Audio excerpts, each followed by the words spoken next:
आपण समस्त को प्रभु जीशु ख्रीष्ट नाम रे नमस्कार ज्ञापन करे। नमस्कार।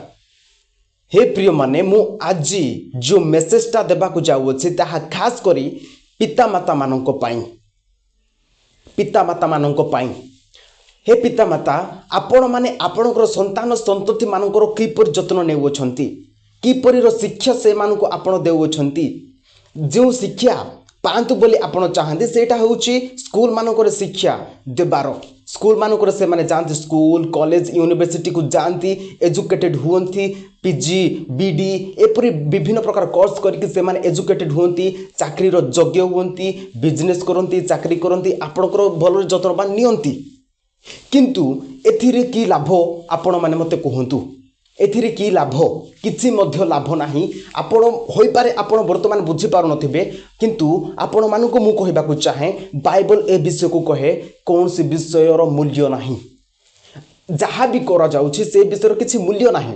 एणु मु आपण मानको कहिबाकू चाहे जे आपण संतान संतति मानको छोट बेलू पवित्र परमेश्वर वाक्य शिक्षा दिंतु। से माने जेपरी उत्तमता को जानी पारिबे, से माने जेपरी पवित्र व्यक्ति होई पारिबे, से माने जेपरी जने उत्तम व्यक्ति होई पारिबे, पवित्र परमेश्वर उत्तम दास होई पारिबे, ताहा आपण छोट बेलू ही से मानको शिक्षा दिंतु। कारण जेते बेले आपण माने छोट बेलू से मानको शिक्षा देबे तो जेते बेले से माने बड़ हेबे से माने विश्वस्त हेबे। आपण मानकु से माने जेते बेले बड़ हेबे कहिबाकू पड़िबो नाही जे आपण एहा करंतु नाही, एहा करंतु, एहा करंतु नाही, एहा करंतु, ताहा कहिबाकू पड़िबो नाही। कारण से माने जानि जाइछंती, शिक्षा करिछंती जे हां हमकु एक्चुअली जवान समय रे हो, वृद्ध समय रे हो, विवाह समय रे हो, कोनसी समय रे हो किपरि जीवन व्यतीत करिबाकू पड़िबो ताहा से माने जानि पारिबे। एणु मु आपण मानकु कहूछि माने परमेश्वर वाक्य कहूछि जे छोट बेलू आपण माने आपणकर संतान संतति माननकु पवित्र परमेश्वर वाक्य शिक्षा दिंतु। एपरि न करिले से माने बड़ हेबे, एजुकेटेड हेबे, किंतु से माने सिगरेट टाणिबा छाड़िबे नाही, नाश खाइबा छाड़िबे नाही, बीड़ी टाणिबा छाड़िबे नाही, गंजे पी टाणिबा छाड़िबे नाही, मद पीबा छाड़िबे नाही, आ एपरि बड़ बड़ झियो माने कि ड्रग्स टाणिबा छाड़िबे नाही, से माने झियो माननकु कुदृष्टि देखिबा छाड़िबे नाही,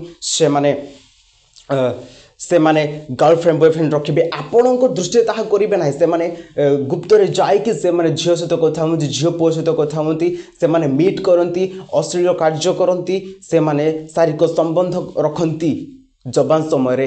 काहे कि तार विषयटा हेउछि से माने छोट बेलू से ही उत्तम पवित्र परमेश्वर सत्य परमेश्वर वाक्य को से माने जानी पारे नहांती। जदि से माने ताहा जानी थांते तो से माने यह जानी थांते जे ए समस्त विषय मंद अटे, ए समस्त विषय मु करिबि नाही, कारण एटा परमेश्वर को पसंद नुहे, परमेश्वर संतोषजनक नुहे। यह जदि मु करिबि तेबे यह मोर क्षति करिवो ताहा से माने जानी पारिबे। एणु मु आपण मानकु कहूछि छोट बेलू आपण संतान संतति मानकु परमेश्वर वाक्य शिक्षा दिंतु। बाकी आपण को ऊपर निर्भर। आपण संतान संतति मानकु आपण माने केवल एजुकेटेड करबा को चाहंती कि आपण माने ताको एक विश्वस्त परमेश्वर दास करबा को चाहंती। परमेश्वर जहाँ चाहती ताहा जदि आपण माने आपणकर संतान संतति मानकु देबे तेबे से माने आशीर्वाद पाइबे, आपण आशीर्वाद पाइबे।